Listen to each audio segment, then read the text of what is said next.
Let me show you how you can create these running totals in Excel. But hold on a second. What even is a running total? Consider the numbers 1, 2, and 3.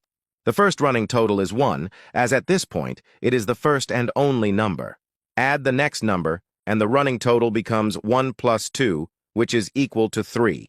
Then, add the third number to your current running total, and your new running total becomes 3 plus 3, which is 6. In essence, each time you add a number, you're updating the running total to reflect the new sum. All right.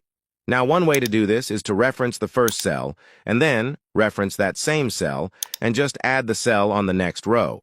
This is a quick and efficient solution. However, it is not dynamic, so when you delete or add a row in the range, it won't update automatically. As an alternative to this, you can do the following.